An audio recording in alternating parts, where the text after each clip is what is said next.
Hello, all you kings, queens, and in-betweens. Welcome back to This Week in Weeb, a very special unboxing video. We won't go into any details, but there's been a usurper to the throne of unboxing on this channel, and I'm taking that back. So because of that, we have a very special figure. A statue that is very close to my heart when it comes to animes. This is going to be the Tohru bunny version, 1/4 scale painted figure statue. This is obviously from the very wonderful Miss Kobayashi's Dragon Maid. I've mentioned this a few times on the podcast that I'm a very big fan of Miss Kobayashi. Love season 1, love season 2, love the opening, love the endings. Characters are hilarious, extremely etchy sketchy, and I know that's kind of like the same thing twice, but yeah, I just like saying etchy sketchy because there's a ton of fan service that has nothing to do with anything, but the animation, the incredible art, everything is insane. It's wonderful. I have a Miss Kobayashi washi tape, which I use for very special occasions. There's been a few more things I wanted to buy, but some of them are just a bit too much what I want in my household, and I obviously can't put them at work.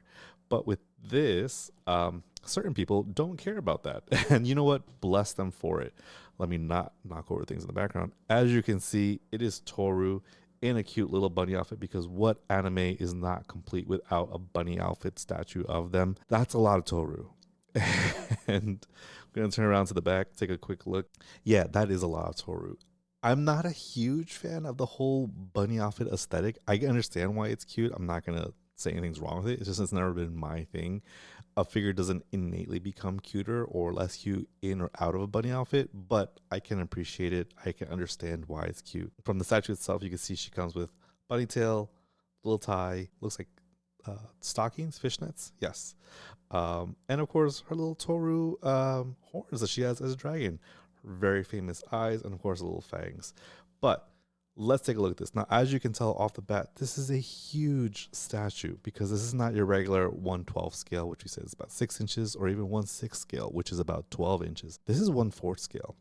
That means it's ginormous. But let's stop all the chit chat. Let's get right into it. There is going to be some quick little editing magic, because again, this is huge and we want to make sure we are very delicate, because this is not mine. But let's free her from this cardboard cage and take a look at Tohru.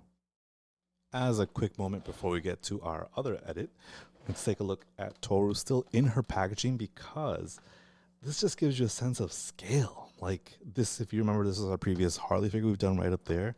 She is a giant woman compared to Harley. All her things, all her parts, all her hair is wrapped up in tons of bubble wrap, which we're going to be very careful of.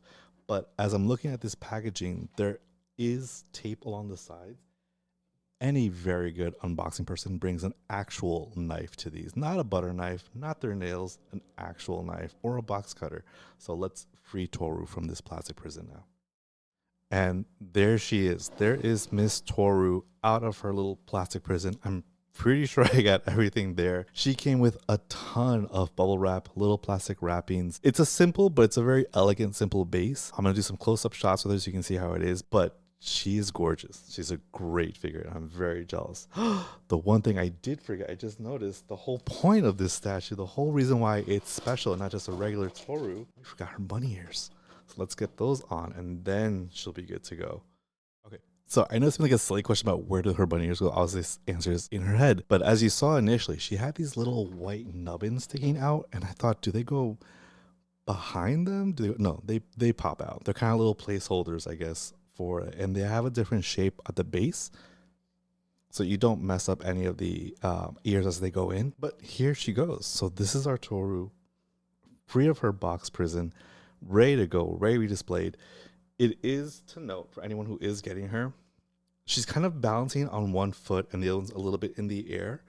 I guess this part goes into her other foot here, but you definitely want to be mindful of the fact that each peg has its very specific place to go into. So she's fully supported all the way. You can definitely be like, not too rough, but maybe a little bit rougher than usual. Just ensure that she's in there correctly. Again, this is a very gorgeous figure. You do not want anything happening to it. Off the bat, I will say these are like real stockings. So these aren't painted on. These aren't just kind of designed on and sculpted on.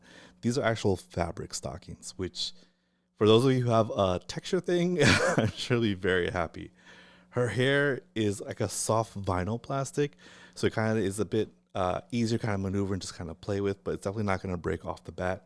She does have the cutest little bunny ears that do stick in right into her headband. Again, we have her horns, the most adorable face with her little eyes. Keep this as little bit of lewd as possible. Doing a quick 360 all around, tilted downwards. So she has a little. Thank you very much. She has a little bunny tail.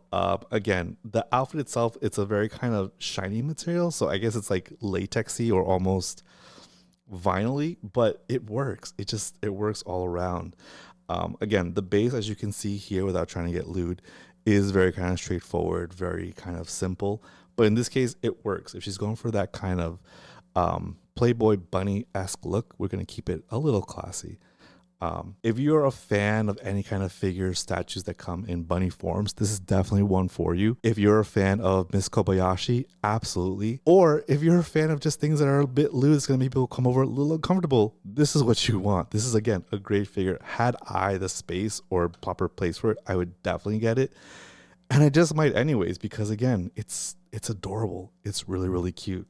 Definitely recommend. Hopefully we have a link somewhere. If not, we'll still link it somewhere so you guys can check it out. Great for its value, by the way, too, considering its size. Gonna try and see if we can do a quick size comparison. Her head might get cut off, but again, you can see here our Harley up there. And just stick her next to Harley. She's kind of crouching down and Harley comes to her elbow. So it's one of those things where you want to make sure you have a really, really good display spot for her, because she could absolutely be a great centerpiece. It's a bit of a quicker review because, again, there's not a ton of accessories. There's not like action parts. It's a statue, but it's a gorgeous statue. I'm going to try to not go too close to some parts because, again, it is a little etchy sketchy, but again, it's really cute. Hopefully you guys like this. Like I said, it's a bit more straightforward review. Gorgeous statue. I'm jealous of the owner of it, who will remain nameless. And hopefully you guys can let us know your thoughts on it. What do you think of this statue? Are you going to get it? Would you consider getting it? Do you have Miss Kobayashi merch? Let us know down in the comments. Ring that bell so you know what's up. And as always, we'll talk to you guys soon. Take care. Bye.